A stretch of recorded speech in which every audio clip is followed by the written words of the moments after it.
Vivriti presents the Game Changers Summit. It is now time to welcome on stage the founder and managing director of Vivriti Capital and Vivriti Asset Management, Mr. Vineet Sukumar. I thought I would take a couple of minutes to take you through two examples of game changers and their own unique way of thinking that have personally inspired me. This is at the Oscars prior to World War II. It's nearly 100 years back. In 1934, the Walt Disney Company had possibly a staff of 200 people and was already a very successful short feature film company for animated films. And at that time, Walt Disney took on a big bet that he would make the first long animated feature film. People thought he was crazy and completely dissuaded him. It turned the company almost bankrupt. It took him as long to make this film as it took to make Bahubali. It took nearly 5 years. It took $1.5 million at that time, princely sum of money. This film, by the end of 1938, became the highest grossing film of that year and earned $6.5 million. Can anybody see the picture and guess what that film should be? Snow White and the Seven Dwarfs, that's right. An absolutely inspirational story of somebody who kind of really stuck to conviction, took huge risks, which had a massive payoff. The next picture is probably more familiar to those of us who are students of finance in the audience. In 2007, Warren Buffett entered into a bet with the entire hedge fund industry. He said that the index fund could deliver more returns than a portfolio of hedge funds over a 10-year period. And he bet $1 million against it at that bet. A hedge fund manager took up the bet. While the bet was to go from 2007 to 17, in 2015, the hedge fund manager conceded defeat. This is the picture of the returns that ensured. Warren Buffett, by investing in a Vanguard fund, clocked 85% returns in gross. None of the 5 hedge funds that were there in the portfolio could even come close. The average was 22%. This just goes to show that when you approach the problem of investing absolutely bottoms up, right? I mean, hedge funds were the fad. Even now they continue to be the fad. But Warren Buffett said that if you're a manager and you're at 0.04% of fees, which is what Vanguard was charging, versus the hedge fund industry at 2% and 20% of carry, this is what would happen.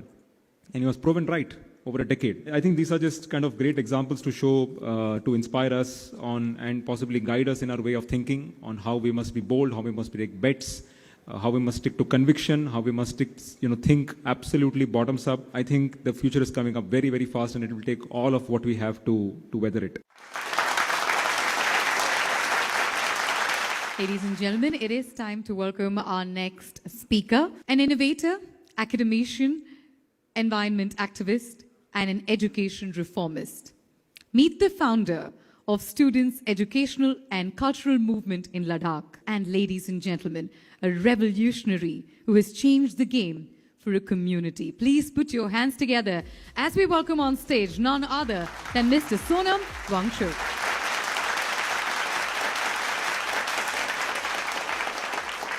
Growing up in a place like Ladakh, you learn to make the most amidst adversities.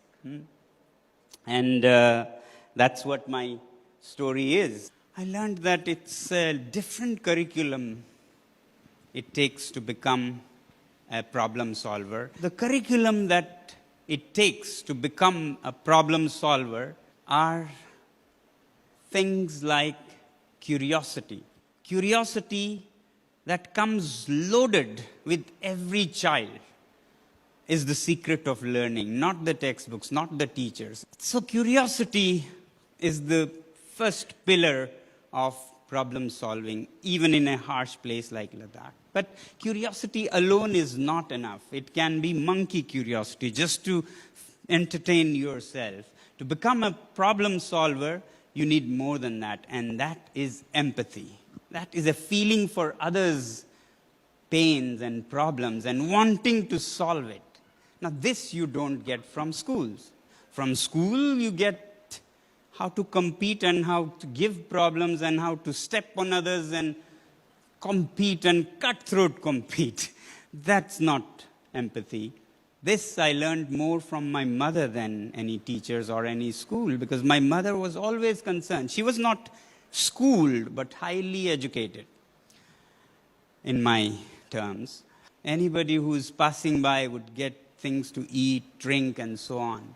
And that made me learn to care about others' problems. Much later, I see that that's true for businesses. Businesses that really click for generations are those that actually solve a real problem. So even in business, empathy, if it is powered by, it's a business that really is loved and lasts for generations and is playing a role in society. The third pillar is the spirit of initiative. Not just empathy alone, but initiative to go out and do it. And again, that I, of course, had no schools to learn, but I learned it more from my father than any others. He would always be going out and doing it and not just sitting hand on hand. Whether it was a broken handle on the door or an unfair system in society, he would change it. And that, I think, is what finally makes things change. Thank you. Thank you very much. I'll stop here now. I'd like to invite on stage Ms. Anita Bilani, the Independent Director of Vivriti Capital, to please come up and address the gathering. Also introduce our keynote speaker for this evening. Our keynote speaker, Mr. K.V. Kamath, I'm sure we are all waiting for, to hear him out. If I were to think about his story, this is the biggest game changer in the financial services industry. Taking a developmental financial institution and creating one of the biggest retail banks in the country, which is ICICI Bank, but not really stopping there. Also creating very large institutions in asset management and insurance. So it's, somebody who's always looking for this opportunity. And a stalwart like this is, so inspirational. And I think, there's no stopping somebody like Mr. Kamath because he's still at it and he's still part of NAPFID. And I'm sure there are many more journeys and opportunities for him to conquer and inspire us. So, Mr. Kamath, please do come on stage and we'd love to hear from you.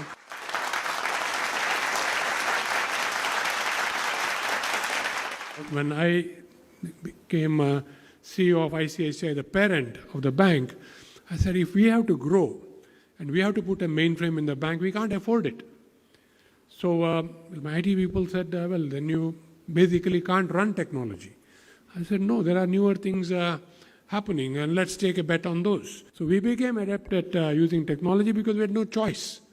And we used newer technology, took a bet on it and scored. I'm a great believer in theory of constraints. That you throw a constraint and you have to jump higher, you have no option. So we had a constraint. In the bank of 1999-2000, ICICI Bank, had maybe 250 or 300 branches. I said, can we acquire? So there were a few acquisition targets, but they would give me another 250 branches, nothing more. So how do you grow? Technology. So what do? You put in ATMs, and everybody laughed at us. Because we were getting licenses for only 50 new branches in a year. And the largest bank out there had 10,000 branches.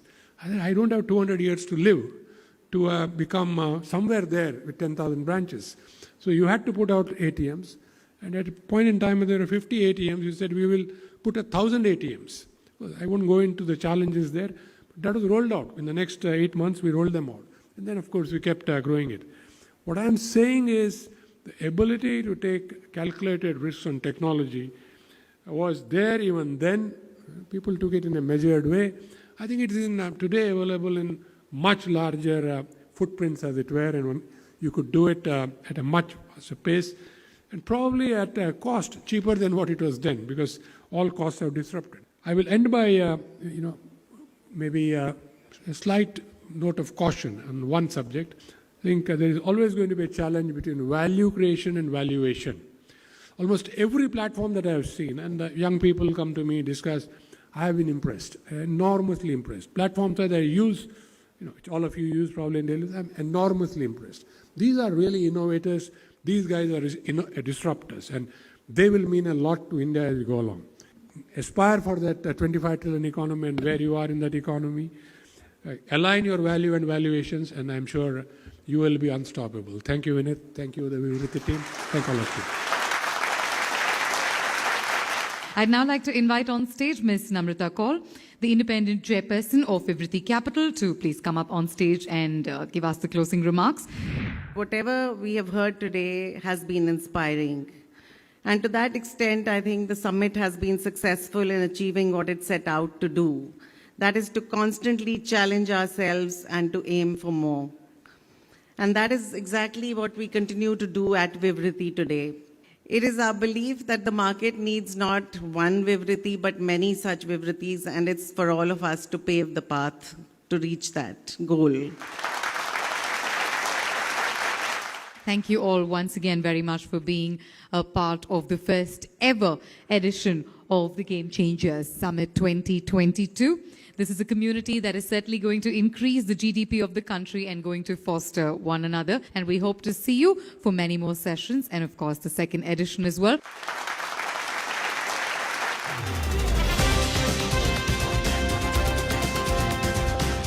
Vivriti presents the Game Changers Summit.